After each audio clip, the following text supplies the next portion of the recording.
You've heard the phrase tying the knot. But did you know it comes from an old Scottish wedding ritual where a couple's hands are literally bound together with cloth to seal their vows? In Scotland, a wedding is more than a celebration. It's a ceremony rooted in ancestry, where every detail, from the tartan to the toast, carries meaning. This isn't just about love, it's about heritage, community, and continuity. Welcome to Traditional Wedding Ceremonies, where we explore wedding cultures around the world one episode at a time. Be sure to like and subscribe, and let's begin. Scotland is a place where tradition runs deep. From the Highlands to the city streets, weddings aren't just personal milestones. They're cultural events, shared with family, friends, and generations past. But modern weddings move fast. They're often about convenience and personal flair. So here's the challenge.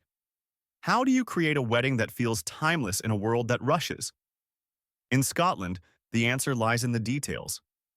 Before the big day comes the banns, a public announcement read in church 3 Sundays before the wedding.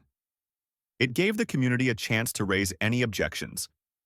These days, it's optional. But in some places, it still echoes through the pews, tying the ceremony back to centuries of practice. Let's stay with tradition for a moment, because in Scotland, tradition wears color. And nothing says heritage more vividly than tartan. Tartan is more than fabric. It's identity. Each Scottish clan has its own pattern, bold, distinct, and symbolic.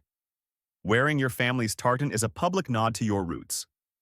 At weddings, it becomes part of the ceremony's story. Before the vows, some couples take part in a tradition that's anything but formal, the blackening.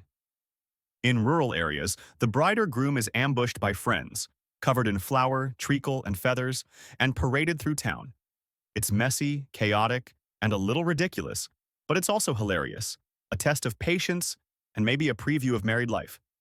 But don't worry, the wedding itself is far more elegant. On the big day, the first thing you hear isn't a string quartet or a pop song, it's the pipes.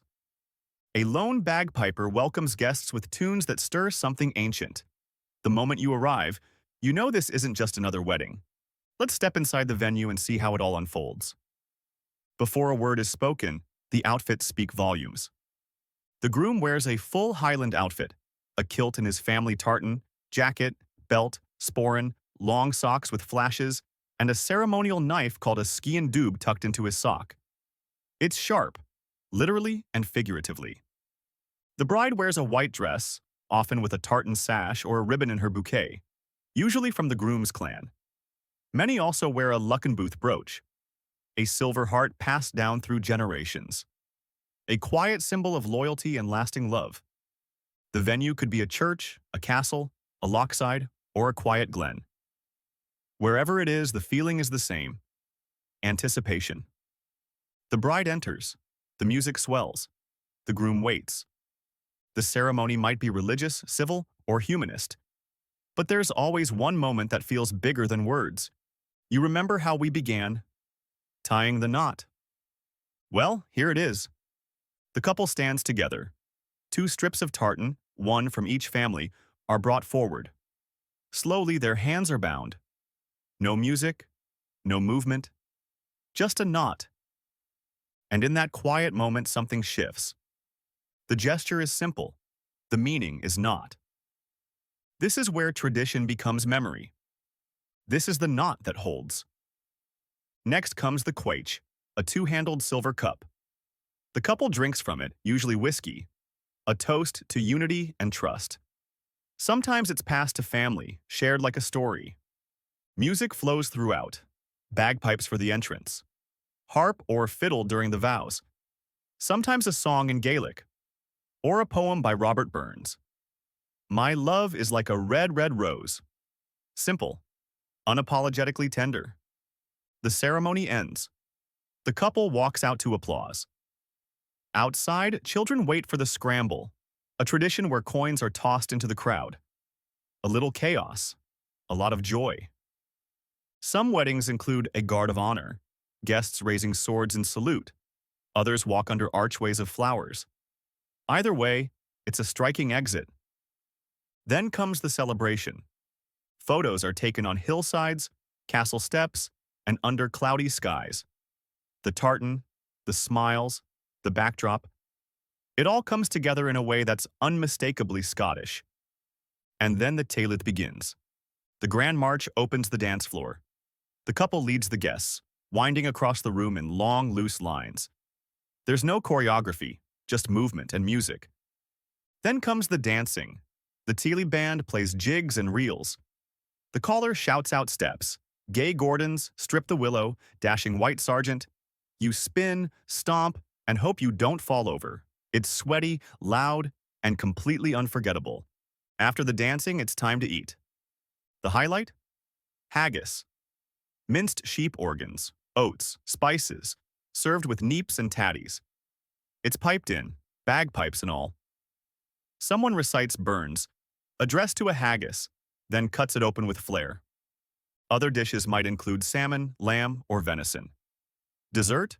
Cranachan, whipped cream, oats, raspberries, and a splash of whisky.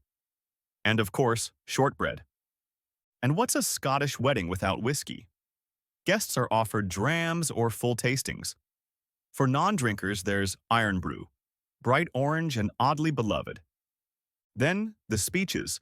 The father of the bride, the groom, the best man, usually with a few cheeky stories.